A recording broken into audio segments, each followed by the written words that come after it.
access some boring subjects. Understand the risk to our country. Freedom brings people together. You're listening to the We Are Libertarians Network.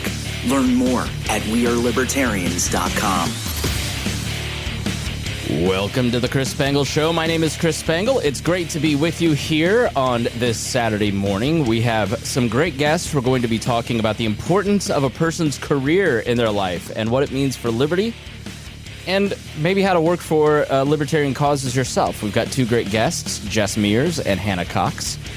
And we've also got Harry and Rhinehold. So stay tuned right after these words. Warning. This show is for adults by semi-adults, so the language is sometimes strong and offensive. I don't know what I said. Welcome to the Chris Spangle Show. Our goal is to help you sound smarter while talking to your friends. If you struggle to understand politics, we explain it from an independent libertarian point of view. With all of the irreverence it deserves, we toss out the screaming heads, put people before political parties, and give context to the news to make you think. Now, here's our host, Chris Spangle, a 15-year veteran of politics and media. It is great to be back with you here on this Saturday morning, and we are so happy that you are here live on Facebook and YouTube and Twitch, but also listening later on the Chris Spangle Show feed. If you're hearing this for the first time, please make sure to subscribe.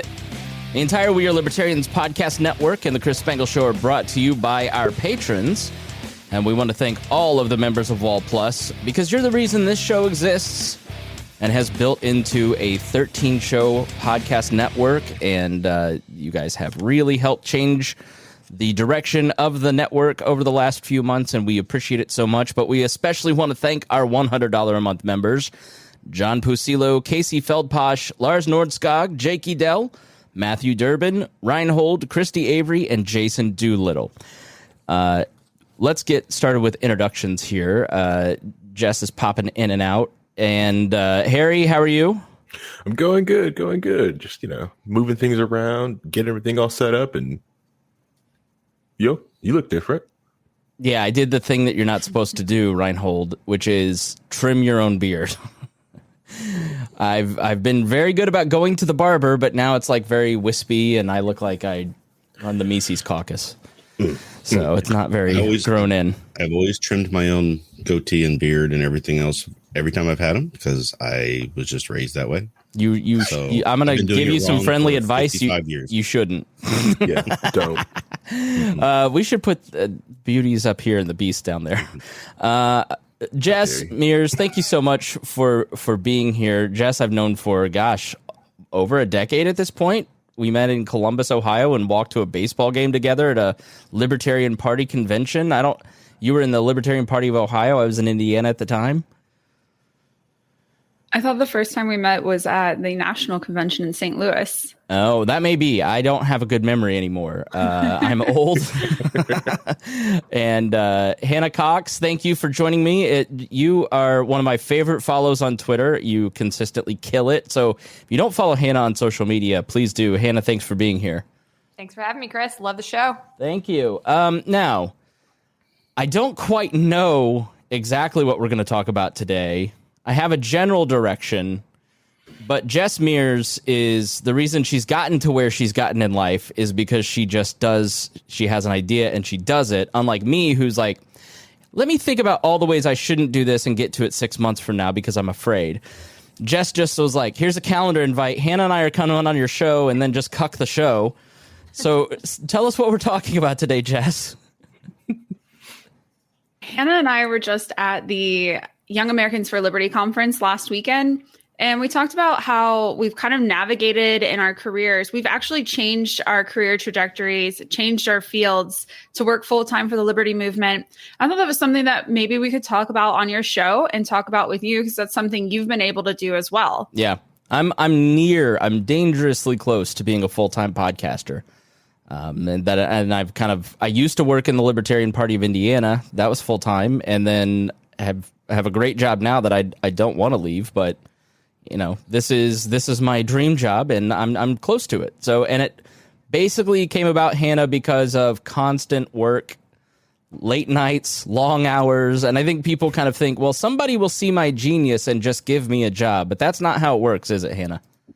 It's not. And to add a little context to Jess and I's conversation the other weekend, we were talking about people who start trending towards socialism or people who attack capitalism. And one thing I've noticed as a common thread throughout that is that they're often people who aren't getting where they want to be in life, and they feel like they're working hard, or they feel like they've got the talent, they've got what it takes to do what they want to do, but nobody's coming in and picking them. And I used to feel that way. Like I understand that sentiment, because I definitely had that mentality at times in my life.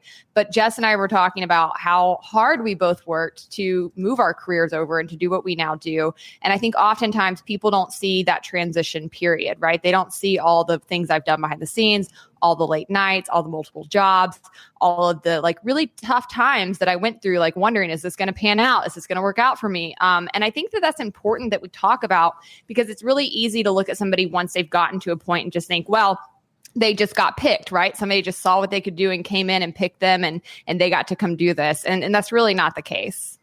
Yeah. Expand on that, Jess. Like, how did the conversation that you guys were having get started? Well, we were talking about, like, as Hannah said, just the amount of work that we put into our careers to get to this point, but also the careers that we left behind. And I used to work in local government. I worked for the fastest growing communities in the world. I worked for the Villages and Lakewood Ranch in Florida.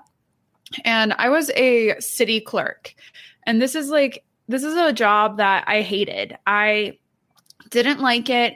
I knew that this job would not be around for very long because of technology and automation, but it was where I could be at the time. And I had somebody give me an opportunity. I didn't have experience as a city clerk, but someone created an opportunity for me, and I took it. And I learned all about records management and Florida statutes and board management and record keeping. So I learned all of these really awesome skills. And what I really saw was behind the scenes of how does government operate.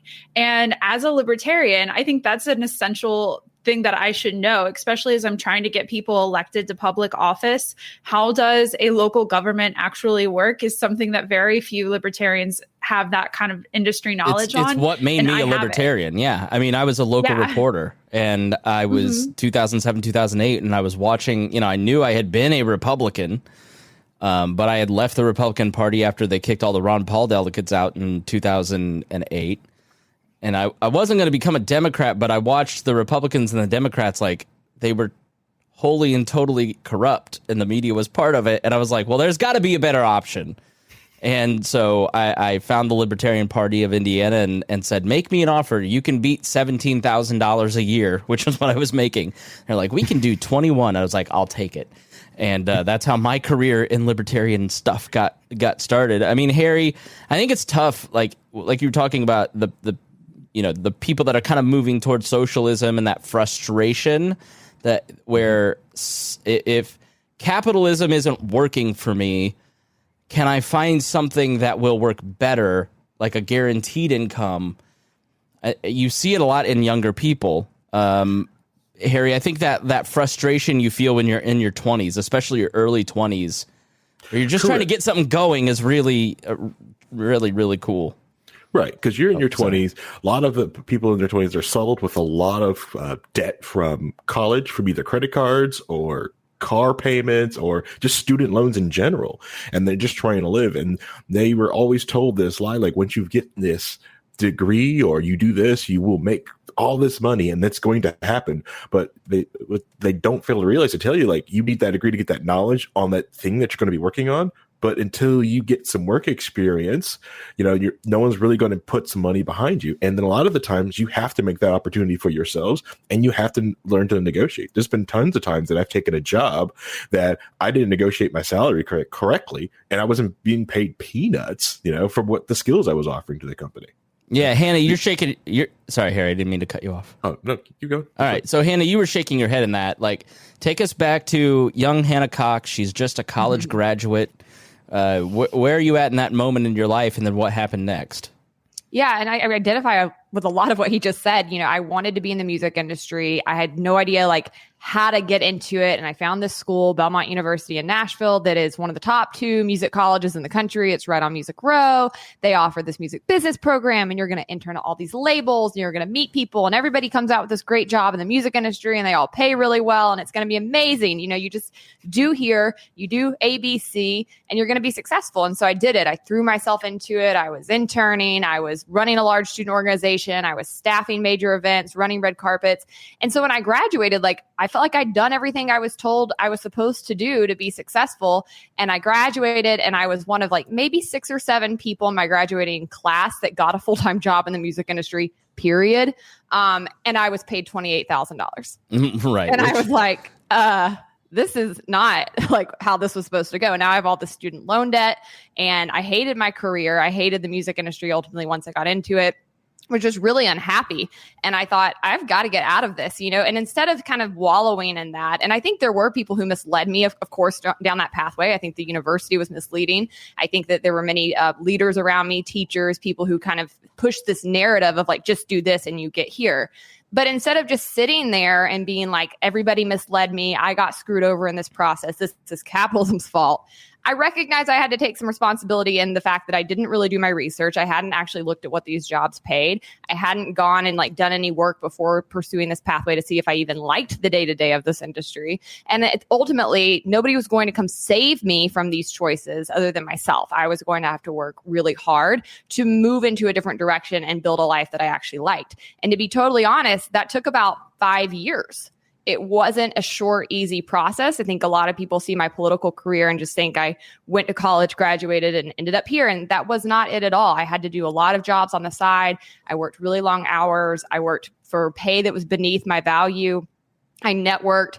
I did a whole lot of things to actually transition my job. And then even once I was able to move into politics full time, I kept doing that additional work to kept building more and more into the ultimate actual job that I wanted within politics, because the first job I got coming into politics was not the one I ultimately wanted forever, but it was a foot in the door. And I was, again, willing to do it and willing to hustle in order to keep building and connecting and hopefully then get to a place where I was doing more of the specific type of work in politics that I wanted to do. And so I just wish people had more of that insight into what goes into building a career. I think oftentimes, especially when you're in a media career like I am now, you're very visible. It looks very fun, and it is. But to get there, to establish that base, to really build your platform and your voice, it takes years and a lot of work. And that's what people often don't see behind the scenes. It's taken me almost 20 years. I mean, it takes, and really, like you start at a low, I started at the lowest rated AM station in town. I learned a ton from Abdul. And then we're getting some feedback from somebody. Let's go through this. Check 1, 2. Check. Okay, we're getting it from Hannah. So I'll unmute you, Hannah, when I go to you. But anyway, so I started a low-powered AM radio station, making $250 a week. I loved it. It was a ton of fun, but it doesn't sustain the bills. And then you go to the Libertarian Party, and you're making a little bit there, and then you're starting a podcast, which is what this network has blossomed from. But now I have a day job. I get up at 6, I work till the middle of the afternoon, and then I work on all my other side projects, and I'm finished, sometimes 6, 7, 8. But you eventually, the momentum builds. And I was talking to this guy named Jack. You may know Jack Carr from Lightbound Harry. He started the first real serious IP in town. So a really successful guy. And he's like, I'm looking at how we built this business. And I was working on this brick, and then I worked on the next brick, and then eventually I looked back and I had a wall. And I think if you're a younger person listening to this, that's how it works. You just always have to focus on that brick, because eventually, if you have an idea of where you want to get to in your mind, you can get there. You've got to take some pain sometimes. Jess, when I was working at the radio station, it's a low barrier to entry. There's a lot of these jobs that we do now. And I want to go back to Hannah. What do you do now? What was your job after you left the music industry? What did you transition to? And where are you at now? Yeah, so I took what was actually kind of an entry-level job with the Libertarian think tank in Tennessee, the Beacon Center. I was fortunate in my pathway into politics that I had a full-time job. Did it pay enough? No, but I had full-time work. I had insurance. I was pretty comfortable in the music industry, and I had a fun job. I got to travel a lot. So I had basically gone to my boss in the music industry and told him I intended to quit. I tried to quit because I was like, I can make more money bartending than I can here. And he was like, please stay. And he worked out this deal with me. He gave me 2 years to kind of build my career into politics, but keep working there. And I could work from home when I wanted to and like kind of have this flexibility. So I had taken 2 years. I had, anything I could find, I would do because I just didn't know where to begin. So I started working for a Second Amendment group on the side, doing like development organization for them, kind of trying to expand their chapters and a lot of outreach and that kind of work. I then did some volunteer lobbying for the National Alliance on Mental Illness because I thought I wanted to be a lobbyist perhaps, and I needed to get that kind of experience. I went to every event I could find. I started writing. I then launched my own blog and website for other young people to write at. I just tried everything. And ultimately, I got enough contacts and enough experience to kind of get my foot in the door with the Beacon Center. And I took this like pretty entry-level job for them. It was an outreach coordinator role. And I ended up really expanding that role while I was there. I worked really, really hard, built it out into where I think I was a director by the time I left over 2.5 years. So I really kind of like seized that opportunity. And even while I was working at Beacon, probably putting in, 50 to 60 hours some weeks, ultimately, I also was working on the side, running a coalition that was doing mental health work and criminal justice reform work, because that's really where I wanted to focus my intention within politics. That then opened the door ultimately for me to take over Conservatives Concerned when my predecessor had left. And I wouldn't have had that opportunity had I not been doing all this work at Beacon, plus this side work. Ultimately that meant I was working up to 80 hours a week sometimes. I was busting it. I really didn't have a whole lot of a social life. I really was putting a ton of time and energy into that. Now, I want to clarify and say this, I've learned over time, that's not always healthy to do. I've learned to balance a bit better. You need to have a social life in this work. You need to have your health in check. You need to be able to sleep and work out. You're not going to stay in this movement long if you burn yourself out. But that's what I did when I first got into it. I then took over Conservatives Concerned and ran it for 3 years. It was great. I got to really achieve really big policy reform, which had been a goal of mine. I got to work specifically on criminal justice, which had been a goal of mine. And then I also got to work at the national level, which was something I was really hoping to do. I wanted to get out of just Tennessee-based politics. So that was a huge door that opened for me because I had been doing all this side work. And then when I got to Conservatives Concerned, I continued that trend, right? I was working a lot of long hours. I was traveling. I was doing a lot for the organization, but I still was working on my own brand, my own platform on the side. I was writing. I was doing social media. I was building contacts. I was networking. And yet again, that side work, that side hustle helped propel me even further into what I really ultimately wanted to do, which was to be a commentator and a writer and somebody who had a platform to speak more broadly about issues. That ended up leading me to doing a lot of contract work writing. It led me to launching Based, my podcast, and then my newsletter. And then all of that sort of accumulated in the past year and ultimately opened the door for me to basically build the role I have now with the Foundation for Economic Education. I would describe this as my total dream job. I had always wanted to work for fee. I had always wanted to have this type of position and get paid to do it full time. But it took years and years and years of working to get to where I ultimately am. I graduated college in 2010. As of this year, I'm kind of like where I want to be in politics. So that's a lot of work that went in behind the scenes to move me to what people now see. Yeah, I think you have to have the end goal in mind, and be patient that it may take a long time to get there. I was in a play and they asked what would your dream job be? And it was traveling around the country, talking to people, telling their stories. And I'm just almost there, right? It's, 20 years later. But is it fair to summarize what you just said? The traits are persistence and patience and having goals. I think all that's true. And I would add humility and grit, because a lot of it came down to being willing to do jobs that were maybe beneath me at times, willing to do jobs that not necessarily everybody wanted to do, willing to take on more work than other people around me would take on.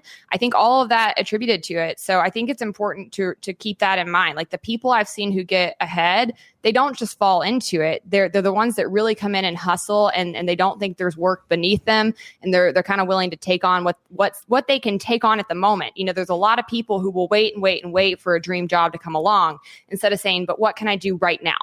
What's available to me right now? What's the next step I can take to get closer to this? And maybe it's not exactly what I want to be doing, but everything I've done in my past has led to my current career. You know, even my time in the music industry, I learned so much about marketing and PR and publicity, and like all of that actually still comes into play. So it's not time wasted. Everything you do in those steps ultimately can help better you for the job you want to end up at. Yes. Yeah. Yes. Go ahead, Harry. Yes, that's exactly like it is the one thing that can help a lot of people out in their careers. Like there's certain people will view jobs or just tasks that are beneath them. Like I know more than this, so I'm not doing that. That's a task beneath me. That's if you work in any startups, you will find out that you have to be able to put on any hat that the company needs for that time being. And you have to learn on what skill that you can pick up from that job. So if it's a job you're doing something, you may not like it, but there's a skill that you can pick up from it, like to learning how to organize, how to do a ticket system, how to network and make just like correspondence with like vendors. That's a massive skill. And the other thing is what perks does this job give me? You may not like the job, but if the job gives you the perk to either work remotely or do something else on the side so you can build to your goal, that's an amazing job. That's, just one of those things like, you're more than what you're getting paid, and you're more than your job title. If you're working towards something like the added perk, like I enjoyed working at jobs that allowed me to basically tinker and play with electronics. I would do like goofy help desk jobs, but since I was able to get access to the data centers, the servers, the networking equipment, I'm able to get more experience and learn more. And it's how I've gotten where I am. I just keep tinkering and I keep playing. But which I'm starting to struggle with is like I've reached this mountain that I've got like, okay, this is where I've always wanted to be. This is where I want to work. What the heck do I do now? That's I've kind of had that lately. It's like I've done all my dream jobs. I've peaked.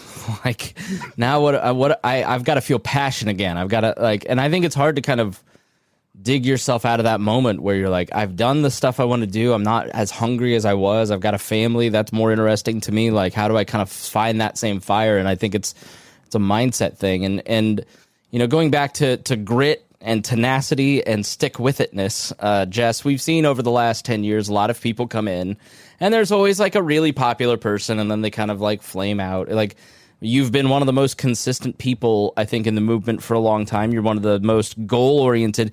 It's very, very fun. Every December I get a call from Jess and I love this, and please never stop because it's so fun. Jess calls me every December and she's like, what's your goals for next year? Here's my goals for next year. What do you want to work on? What do you want to work on? And I love that because it makes me like, oh yeah, I got to have some goals. And Jess is responsible for me like really setting goals. Like my goals for this year are build a self-sustaining podcasting course to teach people podcasting. I'm really close to finishing that. Buy a ring, work out twice a week, read 2 books a week. And I've achieved almost all of those thanks to Jess because you're super cool. Fist bump. Yeah.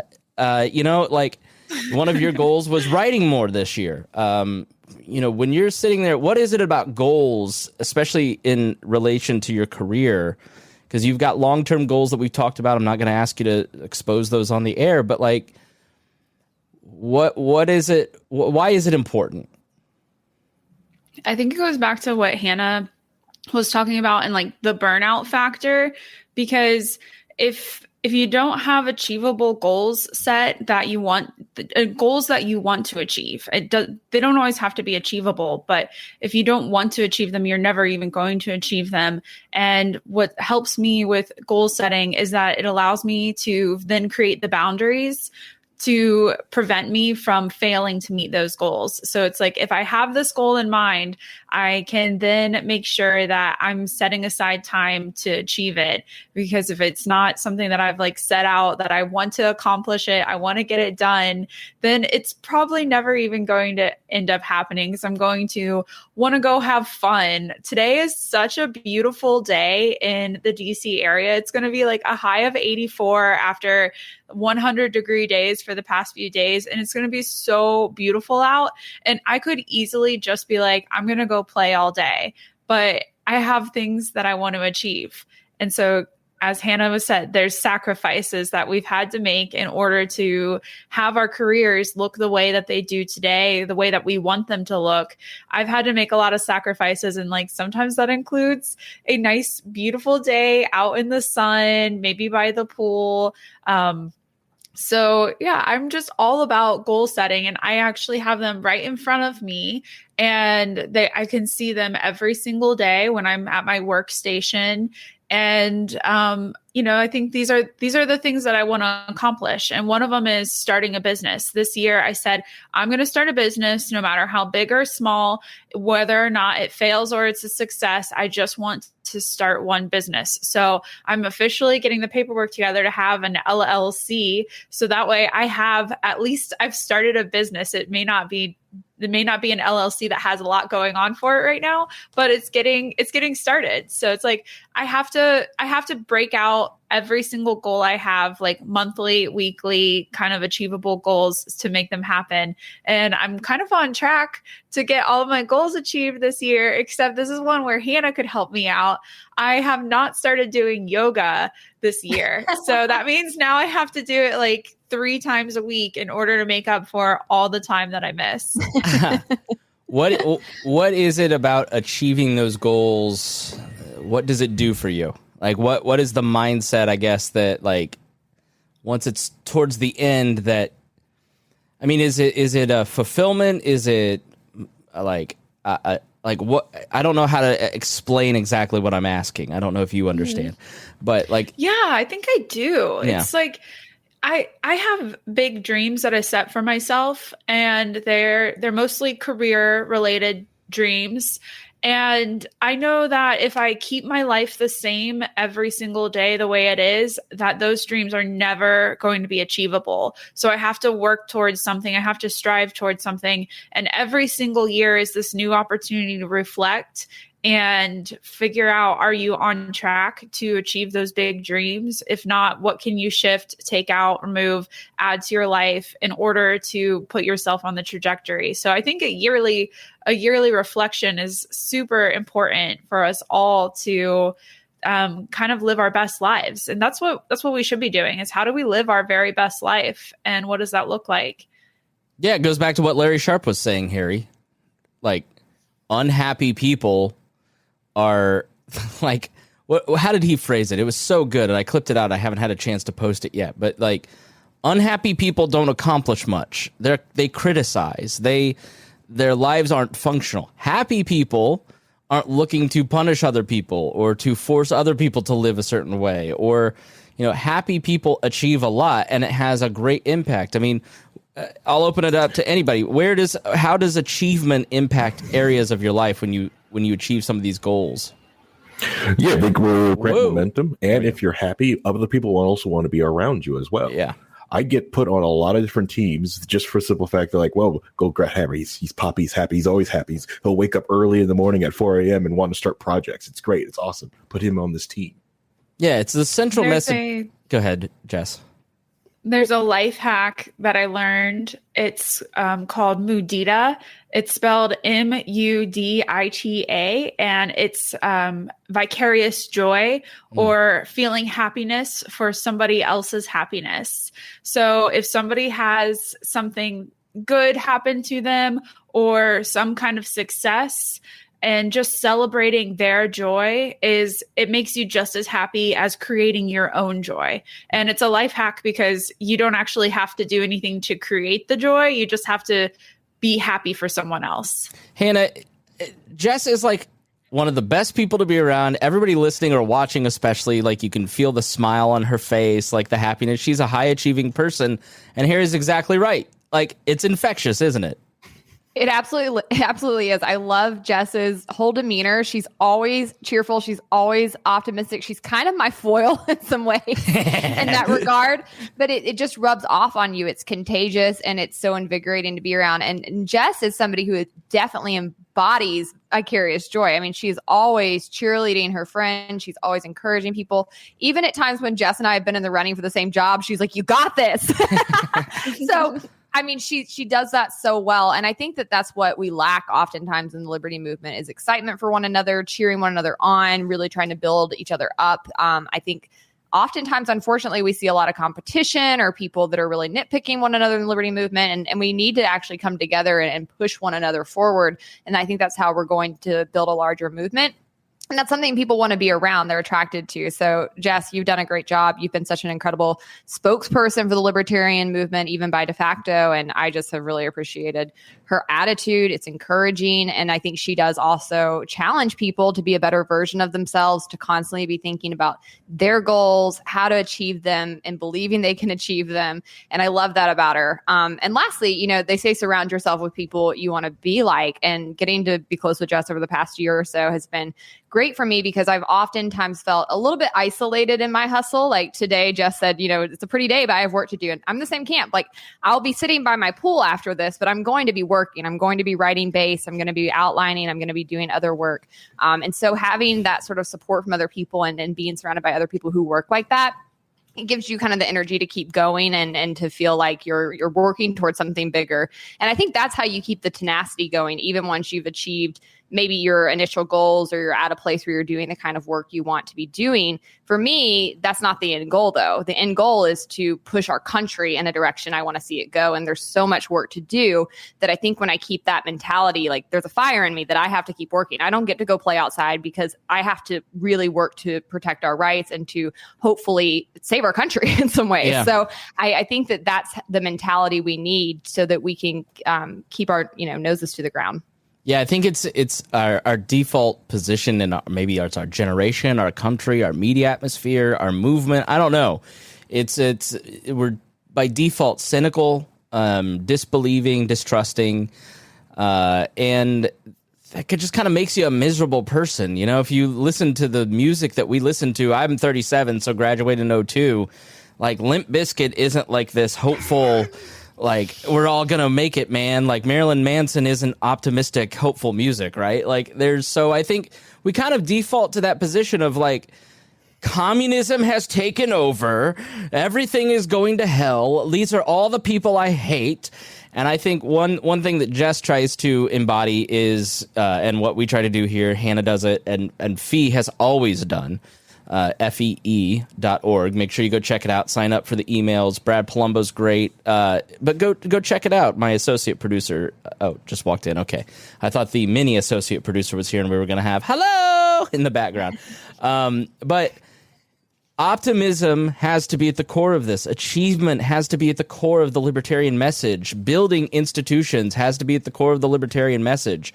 Personal growth, being healthy mentally, emotionally, spiritually, in all of these different ways, because it makes us attractive, right? Like, you don't win a culture by being just sullen and awful, right? Like, and so I just think it's always been popular in libertarian circles, the person who's freaking out the most and being the most negative and being the most cynical and angry at authority wins. But I don't think long term that's good for the person. That's not good for the host. It's not good for the listener. It's not good for the country. It's not going to make you an attractive voice. It may work for a while, but you cannot keep that up. I'm living testimony to that. But I want to go back. Go ahead. Well, I just wanted to say, to speak to that, at Young Americans for Liberty last week at the Revolution 2021 conference Jess and I were at, they got Ron Paul there. They didn't know if they'd be able to get him because he's not traveling as much lately, but they managed to get him. And the speech he gave was so optimistic. It was so empowering. We all left there like, yes, like, let's go fight. And I realized in that moment how starved I am for that, how much I need that, because it is easy to be cynical. Anybody can be cynical. Anybody can become pessimistic, but that's not how you long-term keep up the fight. We need that optimism, that eternal optimism. And we don't just see that in the libertarian movement, although I do think, our best people have embodied that, including FEE's founder, Lawrence E. Reed. But I also see that in other successful movements in our history. You look at Martin Luther King Jr., and he had this eternal optimism. His whole quote about the moral arc of history is on our side. Like, we have to keep that mentality that we might lose a lot, but ultimately we will win. It is in our founding. It is in our history. We do see that justice can be achieved, that we can move towards good outcomes. And so I think that I really left that conference and left Ron Paul's speech wanting to surround myself with more of that and wanting to be more of that in the movement too. I think it's important to remember that motivates people. One of the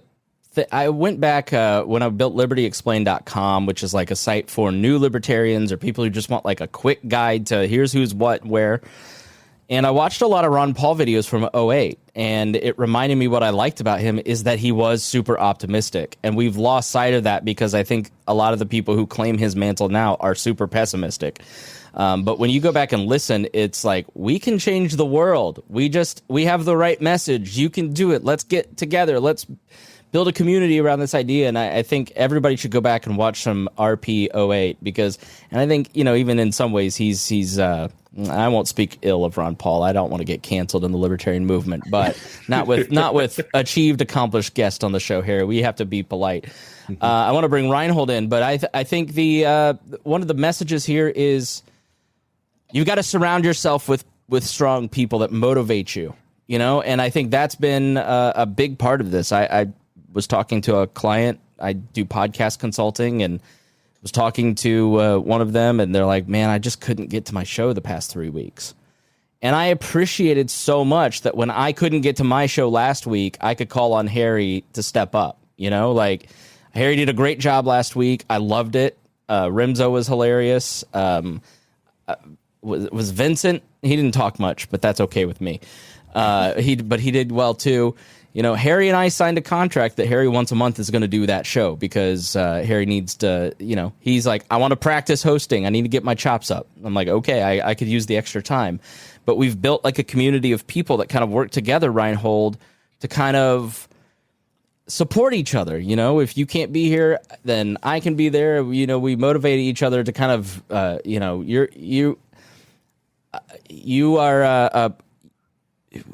you're one of the smartest people I know, but you give into that resistance a lot. And I think we try to motivate you and pull you. I mean, can you speak on that? Because I want to talk about resistance and overcoming that next. You mean like personal resistance or internal resistance? That Yes, sort of thing? Right. Like resistance. If you've never read The War of Art by Stephen Pressfield and all of Pressfield's books, they're great. I went to the gym this morning. I haven't been in 3 weeks. I feel like crap. But there's this thing inside of me that says, you don't need to go. You're fine. You're fine. But no, I feel like garbage. I need to go. It was hard. It sucked. I have an outline of something I want to do that I want to write. And I haven't done it yet. It's that resistance that kind of keeps you from achieving those goals. It's an internal thing. What is that? Right. So it's different so here's the thing is that everybody is kind of a little bit different. I mean, we have our types of personalities and people see the world in certain ways, but that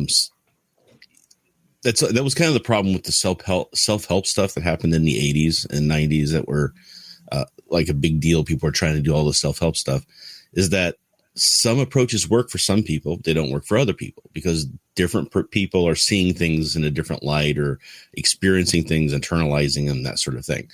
So for me personally, which may not be the same for anybody else, is that I see other people doing good things, good work, being entertaining, doing all that stuff. And then I try to do it. I'm not as good as that. And then I feel like, what's the point? Because if I'm not going to be able to excel at this and be the best at it, do I want to waste my time doing it? Right. And then that self-doubt is what really kind of throws me a loop doing certain things when I try to do them. So that's something I struggle with. Not some other people don't struggle with that, but that's just how I have the problem with that. I also have procrastination issues, right? Where I want to feel good now at the expense of feeling good later. Instead of doing the sacrifice now for the future me to then feel better. So it's like a constant battle that I have to have internally just to make anything happen like that. So, I mean, I wanted to be a writer, so I started writing 30 years ago. I haven't achieved the goals and things that I wanted to do with it, but I feel a sense of accomplishment for having at least done that.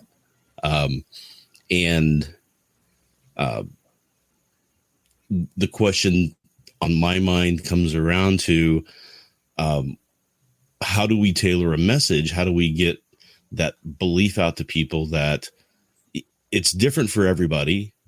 but anybody can achieve their goal.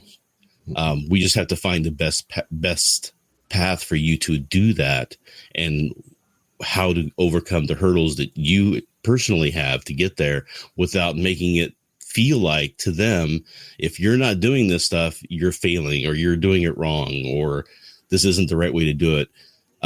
Because then that feels like an attack as well. Right. And you see famous, like Gary Vaynerchuk he's very positive. He goes out there and tells great stories about being motivated and doing this. You can do it.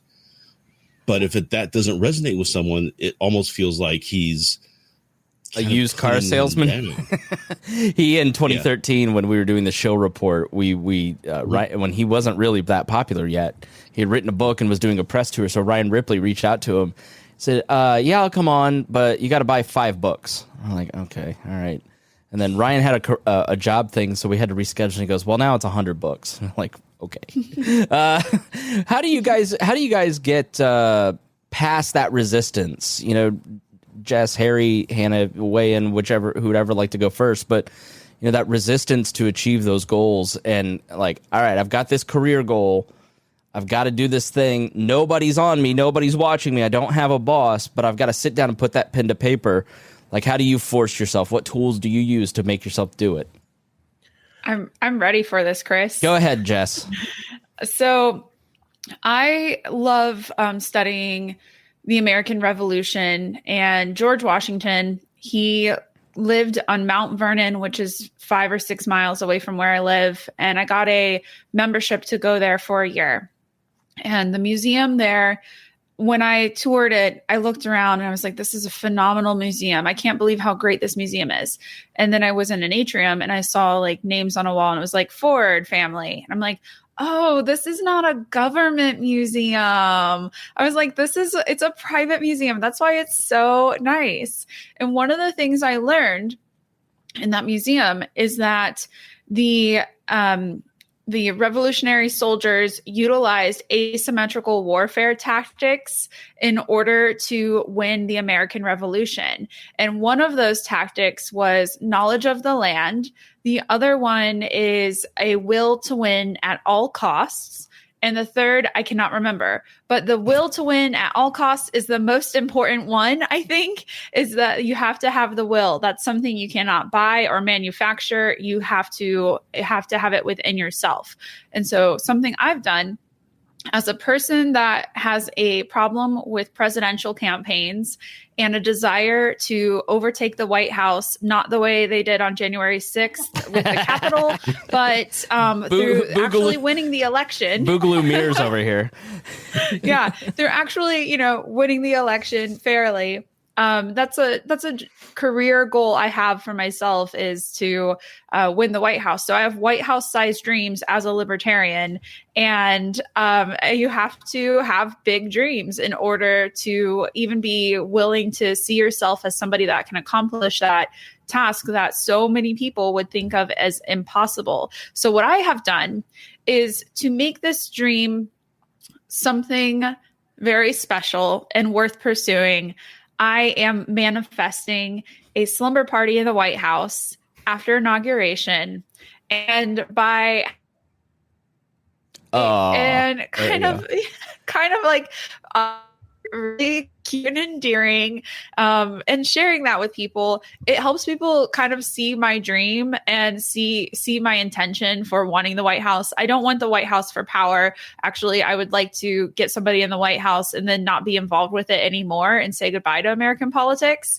But just being able to invite people to come on this journey with me to a sleepover party in the White House someday is a good way for people to see that I mean what I say I'm going to do, but also I have this kind of fun way to finish the goal. It's not going to be a goal where I cross the finish line and I'm like, barely making it. It's a finish line I want to cross and have a sleepover party at the White House. That's one thing that, like, I guess the answer, Hannah, is you just got to do it. Get over yourself. Mm-hmm. Well, I really appreciate what Rhinehold said. I think that that's extremely vulnerable to talk about, but it's something many people face. I face it, and I call it career envy, right? But it can kneecap you. It really can. And I've had that happen where, I have friends who have gotten to a place I wanted to be at, and I've struggled, like Jess, said, to have vicarious joy. I want to support them and be happy for them. And I externally am, but internally you're like, crap, like, I really want to be doing that. I really want that opportunity. But I think, you were talking before we went live about Larry Sharp's comments that happy people aren't trying to run other people's lives. And I think that's absolutely true. But I want to add to that and say that happy people aren't blaming others for where they are in their lives. They're not blaming systems. They're not blaming other people. They're not blaming their boss or their landlord. I think happy, successful people ultimately turn that back around on themselves and say, okay, if I'm not where I'm at, if I'm not where I want to be, it is ultimately my fault. It is ultimately my responsibility. What am I going to do? And I've usually managed to then take those instances and turn it into, okay, let's look at what your friend did or this other person in your orbit did. Maybe ask them, what are the steps you took to get here? What are the contacts you have that I could maybe pursue? And learn from them, be willing to be vulnerable and say, hey, I'd really like to be where you are. I'd really like to do this. What advice do you have for me? And what I've found is that, number one, the vast majority of people, especially successful people, are eager to help others. There's this mentality we have that everybody's going to be very like gatekeeping and trying to pull the ladder up beneath them. But that actually has not been my experience most of the time. Most people who become successful get there because somebody else helped them get there, and they're eager to then pass that on and help other people. Once I learned to kind of drop that pride issue that I had around it and start asking those questions, I found as a whole that there were a lot of people that were willing to open up and share their experience, even share their contacts with me. And really, it started to advance my career a lot more quickly when I was willing to kind of have that humility and just start trying to learn from people instead of be jealous of them or envy them. And I've used that as kind of, I then have a person to look at and to model my next steps after to try to get where they are. It's actually more of an opportunity, I think, than anything. But that's one way I kind of keep my drive up and keep myself from feeling stalled or wanting to give up and walk away. Because the reality is, no matter where you get in your career, there's always going to be somebody who's better than you or more successful than you. And you can let that stop you, or you can let it motivate you. Yeah, for sure. Harry, do you want to weigh in? Yeah, for me, because I'm 4 a.m. crew, all those who wake up at 4 a.m., well, hi 4 a.m. crew. Shut up. I like to listen to Kurt Russell and Sly. Every day is like Kurt Russell, the speech and miracles, stuff like that, and Sly like quotes to get you up and moving. But yes, the main thing that's stopping you is you. It's you. That's my motivation. Is like what's stopping me from getting from what I want. It's always me. It's like because I chose to do X, to do over that. Doing that is really more important than what I want in the future. It's those type of things that will, like, to me is like, it'll get in my head, and that keeps me motivated, keeps me moving. It's the other thing I always do is for my old podcasting partner is just start something. Just do it. Even if you do it and you absolutely fail and you got 20% of victory, whatever, you're better than you were at not starting at zero. Yeah. I can start something. I can do something. Like if you wanted to start hiking, right? You can have no gear, nothing. But if you just at least went to the grounds, started on the trail, went halfway up, ran out of water, and walked right back, you're better than when you were yesterday. Exactly. Before we take a break, I want to, kind of put a bow on this. One of the most tenacious people I know, is Miss Pat. I'm a co-host on the Pat Down. Jess, you listen to the Pat Down. Big fan. Deon's in the comments here. Also one of the most disciplined, tenacious people I know. And, a couple of years ago, I was having a conversation with her before we started the podcast, the Pat Down together. She was like, I don't know if this TV show is going to happen. I don't know, blah, blah, blah. And I was like, you have the best story. Because she grew up her story, just go read her book, Rabbit. It's unbelievable. One of the top 3 best books I've ever read. You'll read it in 2 hours. From where she started to where she's at, it's just pure will. She willed herself into her dreams, and her TV show launched on August 12th. We have 2 weeks of watching. Please put it on loop on BET Plus, so she can get a second season. But it's a phenomenal show.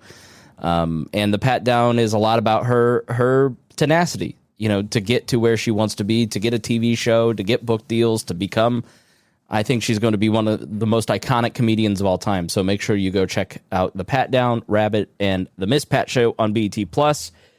I have a story because I think encouragement is really important, and it all plays into what we've been talking about here on the Chris Spangle Show. We'll be right back after this break.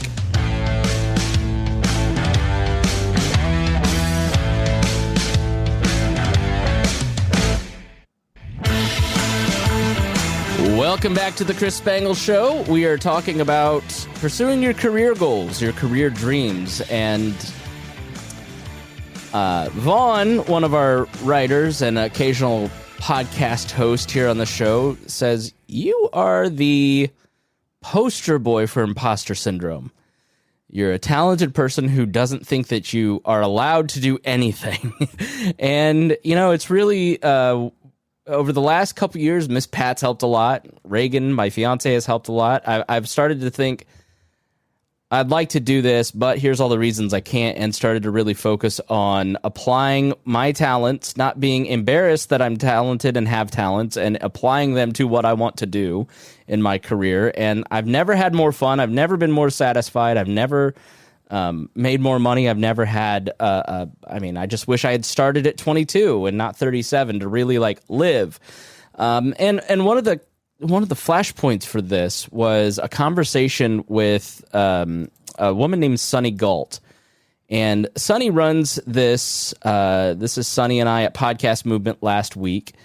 Sunny runs the Independent Podcast Network, and podcaster, runs a consulting business, has a new network of which We Are Libertarians is an associate of Independent Podcast Network, so we can kind of advocate as things in podcasting get centralized and radio starts to do to podcasting what they did to radio.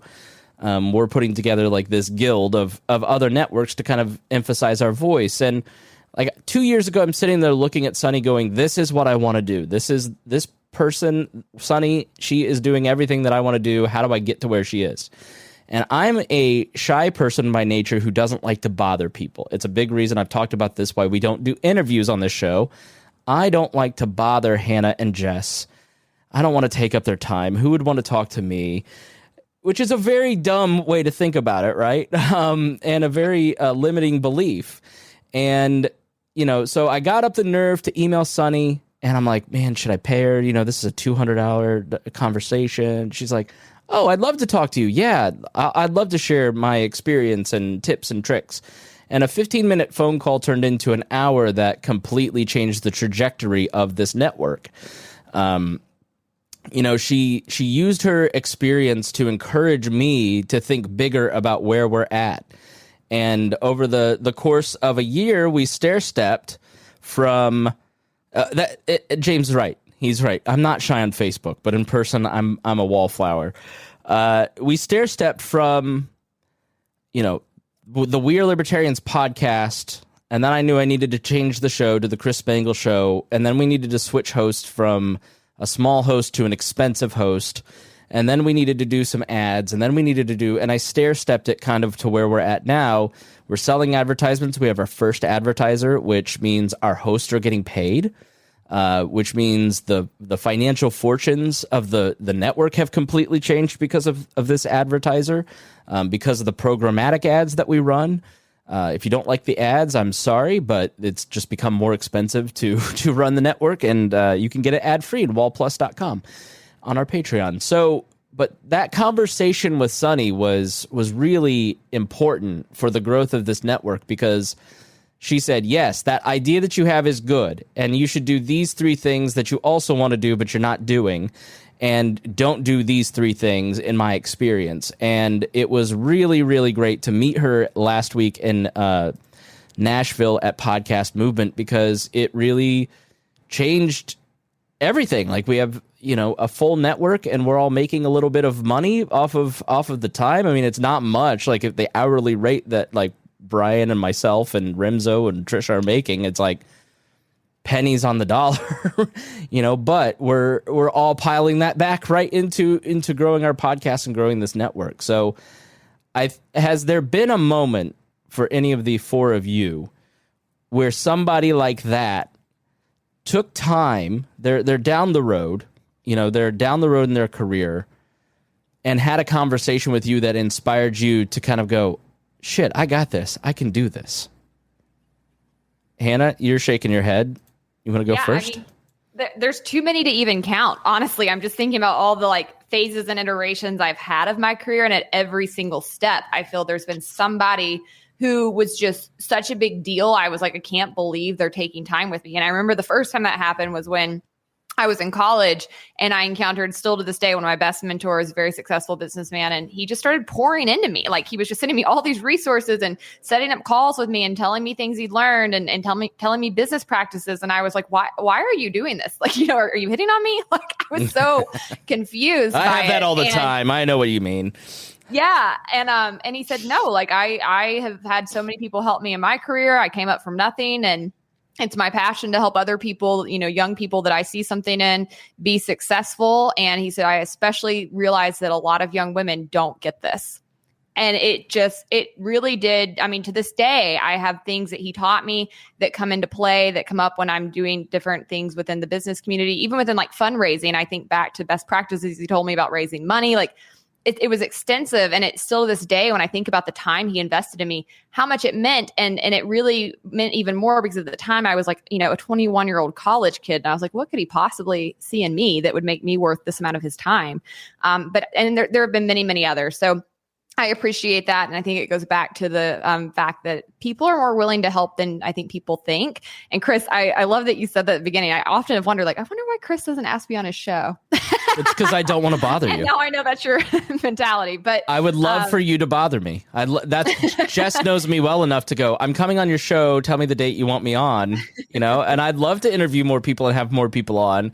But I'm working myself out of that. I'm like, I need to ask people on. I need to do interviews. I need, and you find all these excuses of why you can't do this or that because you don't want to do that, and it's you just have to. That's the importance of emotional and mental growth, is getting past those limiting beliefs. Everybody's got something, right? Mine's, I don't want to bother people. I shouldn't call patrons, or I shouldn't do this because they're busy, that's I think one of my core beliefs. And I think everybody who does creative work or media has something nobody's going to like this article, or I'm afraid of stepping on too many toes, or, I don't want to be seen this way. Fear is a mind killer. Yes, James. James is a guy that I love. He's a video producer. And James, I dropped your name to somebody last week, actually, to hire you. And creative work is all about getting over fear, getting past that limiting belief. I've had so many mentors in my life that have, people like Tom Griswold and Miss Pat that most of you might know. My boss, John, Ryan Ripley, and Robert Vane, and Mark Rutherford, and these people who, it's weird, Jess, when somebody says, you have no experience, you're kind of in a low position, but you have talent, and I want to help you. And you're like, why? Have you had that experience? Last year, initially I was interviewing or trying to be the deputy campaign manager for the Joe Jorgensen campaign. And I made the call to Steve Dosbach, the campaign manager, the day after Joe received the nomination. And then the next day, Spike Cohen came on my podcast and took his shirt off because he was dared to by Chrissy, and Nipplegate started. And Nipplegate is an internal libertarian trauma that lasted for 2 weeks, but it impacted me immensely because people thought I should lose my job over Nipplegate. And after a couple weeks of time went by, the Jorgensen campaign realized it really needed some assistance. And the person that advocated for me to get a job on the campaign after I thought there was no way the campaign would hire me because they were not happy about Nipplegate, I got a call asking if I could join the campaign and be Dr. Jorgensen's aide on the campaign trail. And it was Dan Fishman. He was the executive director of the party at the time that knew I had the experience working with Gary and Bill from 2016. And he was like, Jess is the person to do this job. So he advocated for me, even though he knew that the campaign had a little bit less than a favorable impression of me. But it was that opportunity that he was able to bring me back to that then paved the way for a few weeks of hard time on the campaign, of really getting things up and running, that Steve Dosbach then was like, okay, you've earned the deputy campaign manager title, where you can use it now. And so I really appreciated Dan advocating for me after the Nipplegate kind of put that opportunity on the back burner for me. Did you take Spike's shirt off? Why were you responsible for Nipplegate? Yeah, it's all Brett Bittner says it's never Bittner, but it's always Jess. Yeah, all right. Yeah, isn't that funny? Like, if you're like a genuine, like a nice person, usually you get fucked. You get blamed more. Like, you become the always Jess. Right. Rhinehold, Harry, do you have, and I think it's important, you have to have a backbone.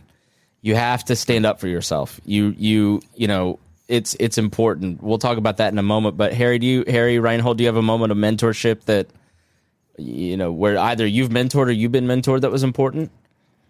Well, I think mentoring is a huge deal, and I actually working to try to get mentoring programs in place in order to help inner city people who are less privileged, that sort of thing, because that's really, I think, a big key in helping solve some of these issues. And something like what Rupert's doing today, which is just amazing, and I think that's a real big deal there.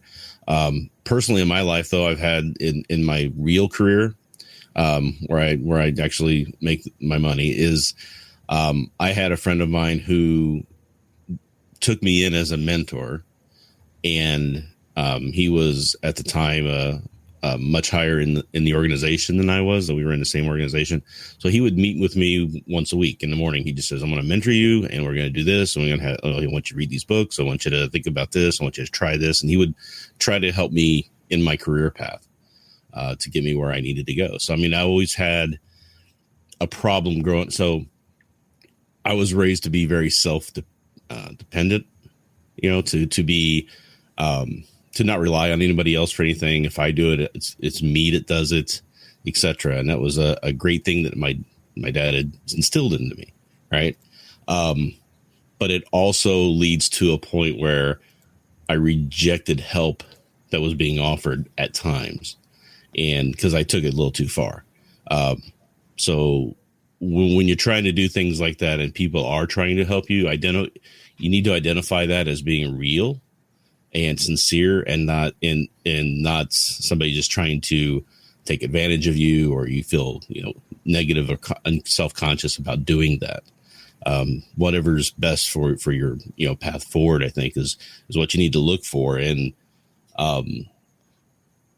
finding that mentor. And the real key too is once you do succeed, and like somebody like myself, I've succeeded in my career in that aspect. I spent the last 10 or 12, 15 years at the company I'm at, mentoring other people that were coming on.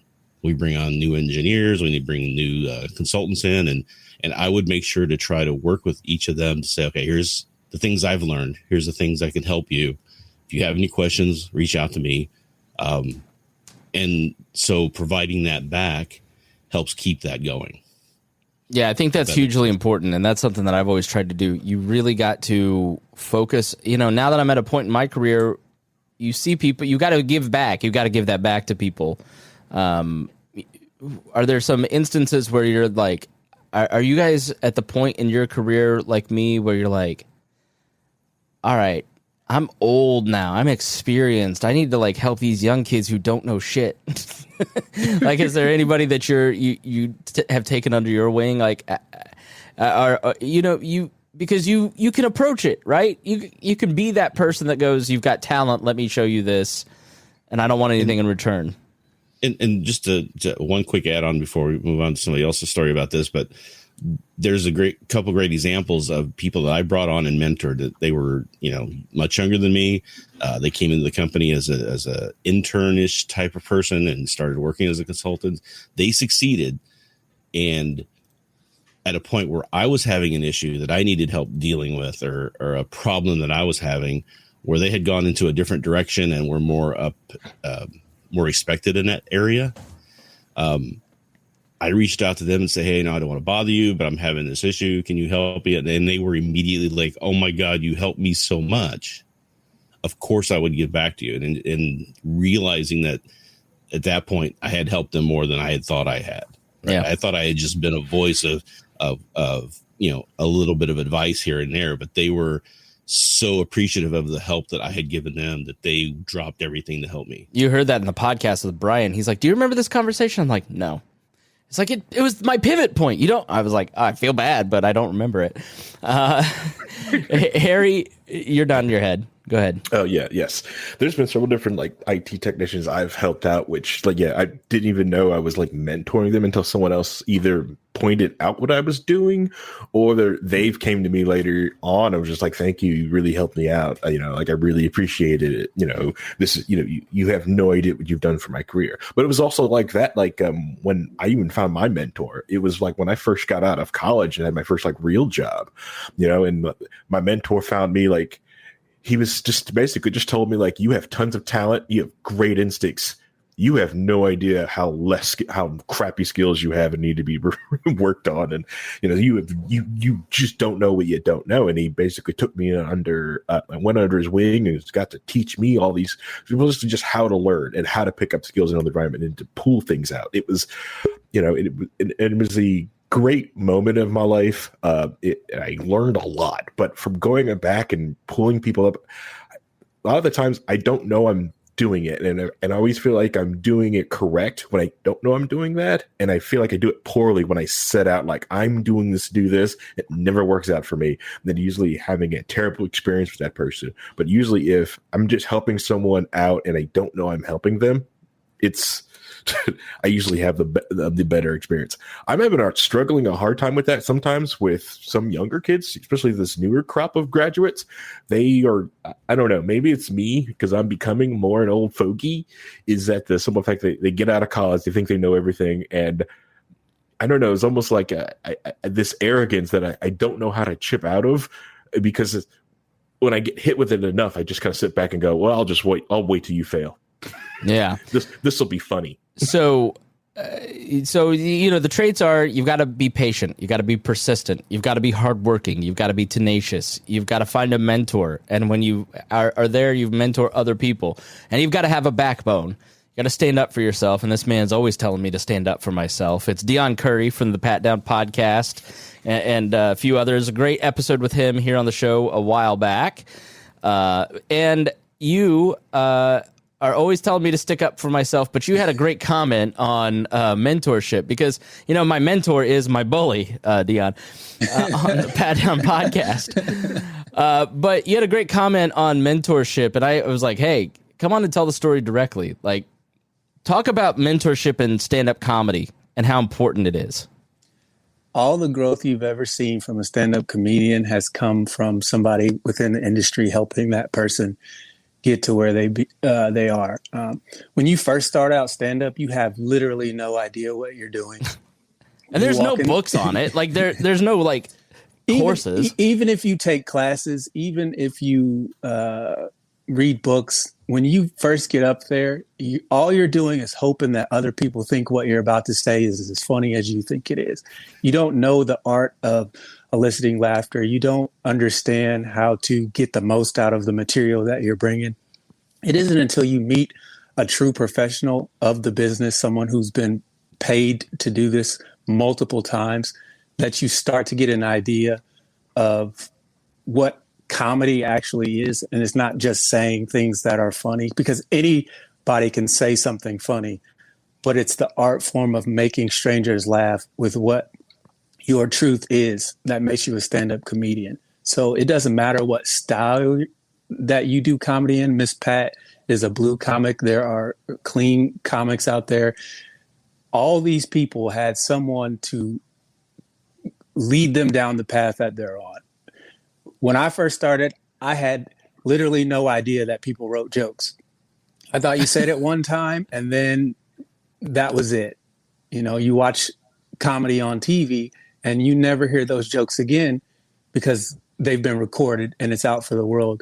And a joke loses its power the more times you hear it. So when I first started, I thought, oh, I'm just going to say this thing one time and then move on. I went to a comedy contest down at the Ugly Monkey, and I met Avery Dillinger, who's the manager of the Helium Comedy Club here in Indianapolis. And he goes, "You have potential, but I can tell you have no idea what you're doing." And it took somebody in the business to say to me, "You have potential, but you don't know what you're doing." The goal of a mentor is to help the person they're mentoring achieve that next step. Not only does it help the mentee, but it also reminds the mentor that, hey, I am on the right track. I do know what I'm doing. It's a reward for them to have a mentee, but it's also a reward for them to reaffirm that, hey, I know what I'm doing. And it becomes a double bonus in my eyes. Yeah, and you also enforce the rules. Like there's a culture that has to be upheld. And you talked about that absolutely. As a mentor. Like, how do you know when to say to a younger comic, like, you can't wear shorts on stage? What are you doing? Only Gabriel Iglesias is allowed to wear shorts on stage. But again, it's not when you first start out, no one tells you the unwritten rules, so to speak. There's a way to tell a comic he sucks without coming out and saying, hey, you suck. Because, when I first started, I went to an open mic and I walked in and all those guys that were there were ahead of me in the comedy game, but I thought I was funnier than them. And whether I was or not is irrelevant. There's a certain way you go about doing things. So I went in super cocky. It was like, this guy's not funny. This guy has no idea what he's doing. That shit's corny, blah, blah, blah, blah, blah. But it wasn't until I realized by meeting a mentor, it was like, hey, there's a certain way that we comics behave toward other comics. Even if we think we're better than them comedically, it is a family. So you have to, navigate that dynamic in a way that, yeah, you may not be best friends with them, but you have to respect the fact that they're doing the same thing you're doing, even if you don't think they're doing a good job of it. Yeah, Hannah, this is like in the political commentary business in our world, like, there are libertarian podcasters I'm not a fan of and I don't agree with, but I keep my mouth shut because there's a code, right? Like I believe there has to be professional courtesy somewhat, and I want that same respect back. And I think in the political commentary world, we've seen a loss of the upholding of that culture and a loss of willingness to check other people and a hair trigger. Well, what Deon just described is not him being a dick, but if you're on the other end, maybe you feel like he's being a dick, but he's really trying to help. And I feel like part of the breakdown of our industry is that there isn't that checking, there isn't that conversation, there isn't that mentorship. It's so easy to start your own podcast, your own YouTube channel, that you don't need a mentor, you don't need somebody. But I don't agree with that. What do you think? Yeah, I mean, I think as a whole, I hold that throughout all of my political work. I don't think it is prudent to criticize people in our work. As a whole, I try not to do that. There's a couple instances where maybe I'll feel compelled to speak out when somebody's saying something that's really crossing the line. But even then, I try to make it more about what they're talking about, less about what they are or who they are. And I wish that we had more of that, because I have been able to get along with a lot of people in the liberty movement because of it. Do I agree with all of them? No, like there are some people that say some things that drive me absolutely bonkers, but it's not prudent for me to criticize them. And I think as a whole, we have to remember that, even though we tend to adhere to very similar values in the libertarian movement, we're not a monolith. We're still individuals. We're the party that upholds individuals and individuality and individual thought. We need to live that out. And I think that when you do that, you then can foster good relationships with people who maybe are not those who are closest in ideology to you. But when you foster those friendly relationships, it then actually opens the door for you to give that kind of mentorship or advice and it be well received. I think relationships are key. We're missing that. And I think as a whole, that's something that, once we're in these spaces, that is a way we give back, is to try to extend kindness, try to be supportive of people who are trying to advance at least a similar message. And then when there's an opportunity and we've sort of forged those relationships, then give feedback, then maybe extend some help when we know that the door's open. All right, Hannah's got to bounce, but promote yourself. Tell us where to listen to your show. Tell us where we can find your writing. So I have a new website I would love for everybody to check out. It's hannahdcox.com. We just launched merch yesterday. I am stoked about this, mostly because the merch I designed was stuff I already wanted for myself. So I'm very excited to buy it. But I'd love for people to go there. They can get all episodes of Based at my website. They can get all of my writing at my website. Again, it's hannahdcox.com, and they can connect with me on Twitter at hannahdcox or on Facebook at Hannah Danielle Cox 7. Well, thank you for being here. I'm sorry to bother you. I appreciate it. Thanks for coming. Had a great time. Thanks for coming on, and I'll talk to you soon. I appreciate it. And, all right, let's start wrapping up. But I want to start with Jess is going to end with a story, but I want to go around the horn. How do you know when you need to stand up for yourself? When you need to push back on a mentor, somebody that's being inappropriate? You've got to have some backbone if you're going to build a career in politics, in media, in comedy, in whatever. So I'll go to the biggest dick I know, Deon, not Harry. I almost said Harry's like the least dickish person I know. But Deon, like, you're always telling me to stand up for myself. You can be a dick sometimes. Never inappropriately, though. Never because you're in a bad mood, but because you're treating me the wrong way, and I'm going to tell you that. And to me, that feels uncomfortable, but I admire that in you, that you push back and say, I know how I'm supposed to be treated. I'm not going to let you walk all over me. Where do you find that backbone? How do you develop that skill? I think it boils down to the way that I was raised and how my parents were big about self-respect. At the end of the day, you have to be happy with the decisions that you make. And part of the decisions that you make is how you let people interact with you. If I feel like someone is interacting with me in a manner that I'm not happy with, then at the end of the day, if I don't tell them that, they don't know. A lot of people assume that people know things that they actually don't, because you go, well, it's upsetting to me. How do they not see that I'm upset? Some people are completely oblivious to that. And it isn't until you bring it to their attention that they're aware that, oh, I'm hurting you by the way I'm behaving. So when you set boundaries for how you let people interact with you, I think that will raise your confidence to stand up for yourself tenfold. It's all about knowing, hey, this is the way I want to be treated. I don't like when people make me feel a certain type of way based off their behavior. And if they aren't willing to recognize it and change it, then I have to make a decision within myself. Do I want to continue dealing with this person or not? Then it becomes my fault. If I don't speak up, if I don't say anything, then I become responsible for whatever situation I find myself in. Yeah, Jess, I would guess, being a female in a predominantly male-dominated environment, you've had to push back and stand up for yourself. I mean, how do you? Oh, yeah. Yeah, how do you do that?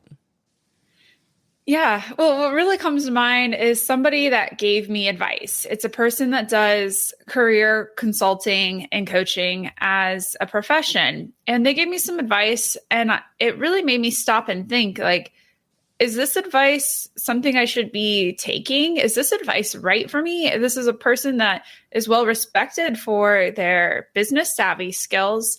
But I thought about it, and in my own head, I pushed back and I was like, this is not right for me. But what it did is it validated that I know what's right for myself. And so I think it's awesome when somebody's willing to give you advice and be a mentor, but you have to let that advice not just take it word for word or follow them blindly, but to really think and evaluate, is this advice going to be what's right for you? And if you think about it, and the advice that they give is something that you don't want to take, it really solidifies that you know your own path, you know what's best for you. Rhinehold, you were in the military. I'm sure you had to learn how to stand up for yourself in that rough and tumble culture. I learned how I have a long history with standing up for myself. And pro or against? No, I was extremely bullied throughout school, like not just the minor bullying that most people might experience. It was a very serious thing. So I still have scars from that today that I deal with. Hold on, let me make some jokes about it. I'm just kidding. I'm cool with it. I mean, it doesn't bother me. I mean, so I'm a much stand up for yourself. I'm doing to him what you do to me, Deon. Yeah, I learned how to do that, how to stand up for myself. It took a while. Like, just an example from 2 days ago, I was on or I'm on a project at work and we're on a conference call and somebody tried to call me out and I'm like, no, that's not right. This is what happened. Here's and I had to push back on it. It was somebody who was, higher up in the company and everything else. So it's something you have to learn to do to stand up for yourself. But it's not something that I learned too much as a younger person. It took me a while to get to that point. And it was probably post-military, post everything else before I really got to the point where I was that strong of a person to stand up for what I believe in and my values and thoughts and everything else. So it took me a while. I realized when I was in my mid-20s that I had a lot of work that I needed to do on myself because I was floundering around. I was doing the wrong things. I was getting into the wrong relationships. It's like that moment where you're just so tired of eating shit that you realize I can't eat shit anymore. I have to do something differently. So I took a bunch of years and I just spent every waking moment out. And I was working 2 jobs at the time and trying to go to school, but I was also trying to focus on me and making sure that, and not trying to, I avoided relationships for like almost a decade, and focused more on making my mental health right and making my understanding of how I work and what I need and what my desires and goals are, so that I could at some day succeed. But it took a lot of time. It took a lot of work. So it's an important thing to do. It's an important thing to really learn who you are. As I was saying before, it's kind of individual for every person. What's holding you back might not be what's holding somebody else back. You have to really know yourself in this world. And like I think, like Deon said, you have to define your boundaries and then enforce them. If you try to start blaming other people for your situation, that's when you're going to get into trouble. Now, I believe that, especially as libertarians, we should be pointing out that there are problems in our society. There are problems in our institutions that do harm people and make it harder for people to succeed. And we should be fighting to make those better. But at the end of the day, it's always on the individual for where they're at. Right. So, we talked a little bit about capitalism and socialism and people, a lot of younger people going to socialism. A lot of what they're seeing and causing them to go socialism is they see the flawed implementation of crony capitalism, not true, free market capitalism that we want to have. It's not what we do have. So they see the inequities that come out of that sort of thing when you start propping up certain people with the way the systems work, and fighting against that and making sure that everybody has enough junk to go through in their life. Everybody has enough hurdles to cross and things that they need to work on to achieve their goals. Let's take all the other bullshit out of the equation as best as possible so that everybody can achieve their goals. Right. So it is truly just up to the individual, that there aren't other things that are blocking them. Like if at the end of the day, government or no government, you got to look out for yourself. You're in charge of you. Like nobody, I won't go into it. But anyways, I got a whole long rant, but I want Harry to speak on this. Harry, you're a nice person. Nice people get tested more than I think a lot of other people. Like, how do you deal with standing up for yourself? Give some advice to the people. Well, let's see. My main thing to do is like to get things in writing or just do that. That's the best way for me to get things set up. Just like I take my contract that I have with, right now, Spangle's in violation of Article 8, subsection 37, where if you're going to bring a black person on the show, I'm supposed to get in writing that they're going to be here at least a week in advance. So you're in complete violation. Sorry about that. But crabs in a barrel, Harry. Crabs in a barrel. But no, it's it's that idea of just gotta get things in writing. Like, so I love operational level agreements or OLAs with different departments. So like, especially in the IT space, because you'll get a lot of different times. You'll get some manager that will just dislikes you or just expects IT to be there with them at all different times. But if you have an operational level agreement that, nope, passwords reset during this time frame, and that you have budget things to budget them. I love just putting them that red tape in front of them and just frustrate the crap out of them. It's a lot of fun for me, at least in work environments. That's what I like to do in work environments.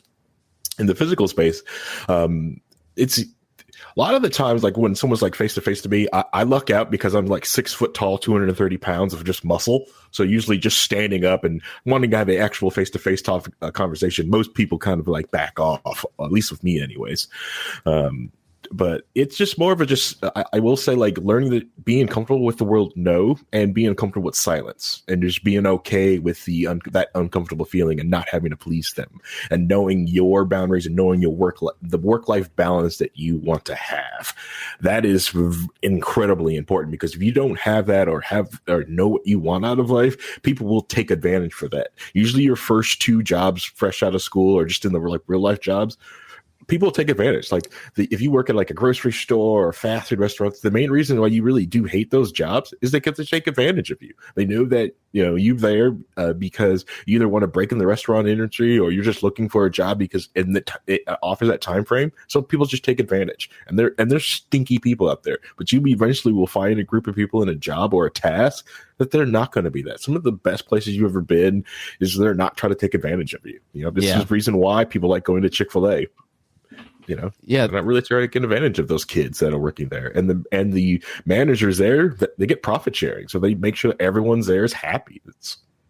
I agree. Like when my job was the only good thing I had going on in my life, like I had no boundaries, because whatever I've got to do to make these people happy, but then I went through therapy, and now I've got a relationship and a soon-to-be stepdaughter and a life that I love, and all my work that I do is a lot of fun, but that's most important to me is the family, and so it's like, doesn't matter what happens in the rest of that stuff as long as that's okay, as long as that's solid. It's really important to kind of have your life in order. But Jess, this has been a great episode. I appreciate it.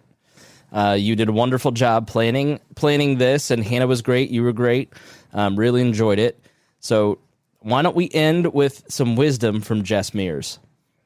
Okay. First, I want to say hi to Deon. I love listening to the Pat Down. When Chris first mentioned it to me a while ago, I was like, okay, like I'll listen to your new endeavor, whatever, like I'll support you. And then I absolutely love it. And just being a little bit part of Miss Pat's success story has been really fun. So I'm really excited for her. I'm right now listening to her on Joe Rogan.